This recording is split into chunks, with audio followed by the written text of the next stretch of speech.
இப்போ வாங்க ஒரு நீர் உருண்டை தான் செய்ய போகிறேன். அதுக்கு இதால் ஒரு 2 கிளாஸ் அரிசி எடுத்து ஊற வச்சுருக்கேன். புழுங்கல் அரிசி தான். அதை வந்து இப்போ மிக்ஸி ஜாரில் போட்டு அரைச்சிக்குவோம். கொஞ்சமாக தான் இருக்குது, அதனால் மிக்ஸி ஜார்லேயே அரைச்சிக்கலாம். கொஞ்சம் குறப்பாக அரைச்சிக்கலாம். ஒரு 2 மணி நேரம் ஊற வச்சுருக்கேன்.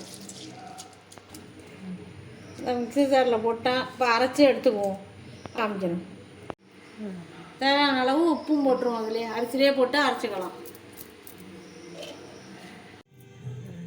இந்த மாவு இந்த பாருங்க பரபரன்னு அரைச்சி எடுத்துட்டேன். இது மாதிரி அரைச்சி எடுத்துக்குவோம். ஒரு பாத்திரத்தில் போட்டுட்டு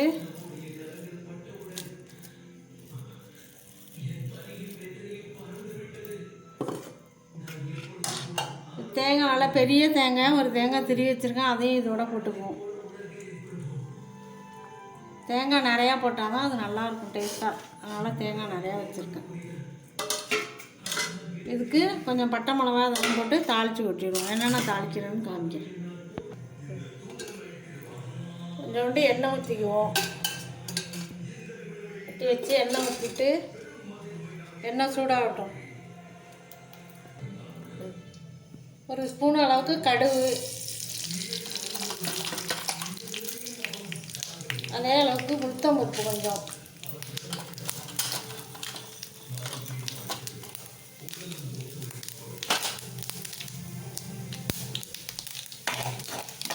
எல்லாம் நல்லா பொரிஞ்சு வரட்டும்.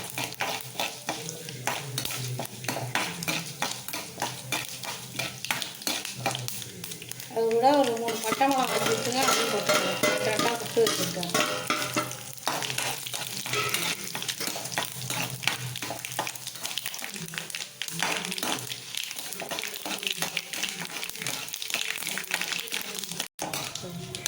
எல்லாம் நல்லா பொரிஞ்சு வச்சுட்டு இந்த மாவெல்லாம் வச்சுருக்கோமா அதோட சேர்த்துக்கணும்.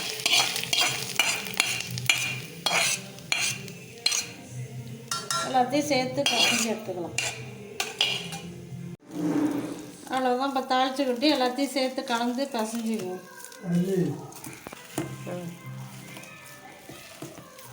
இந்த இப்போ எல்லாத்தையும் சேர்த்து பசஞ்சு எடுத்துட்டா சின்ன சின்னதாக உருட்டி வச்சுக்குவோம்.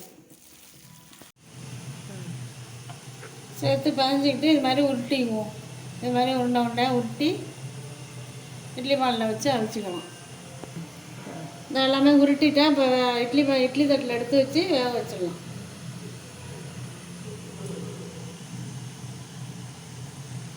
இப்படி இடம் விடாமல் வச்சு ஆவி வந்த பிறகு மறுபடியும் வைக்கிறோம்னா மேலே வைக்கலாம், ஒன்றும் பண்ணாது.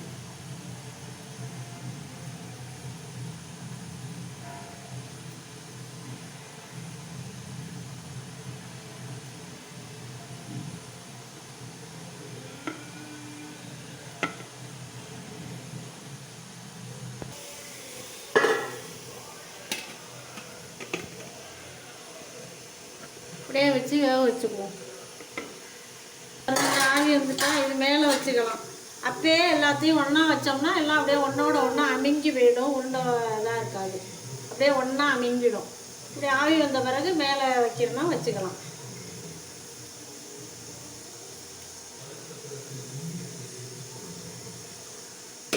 அவ்வளோதான். மூடிடுவோம். வெந்த பிறகு எடுத்துக்கலாம். இந்த நீர் உருண்டையெல்லாம் செஞ்சு எடுத்துட்டேன். எப்படி செஞ்சுருக்கேன்னு பாருங்கள். நீங்களும் செஞ்சு பாருங்கள். செஞ்சு பார்த்துட்டு கமெண்ட்டில் சொல்லுங்கள். எப்படி இருக்குன்னு கமெண்ட்டில் சொல்லுங்கள். பாருங்கள். அடுத்த வீடியோவில் பார்ப்போம். பாய்.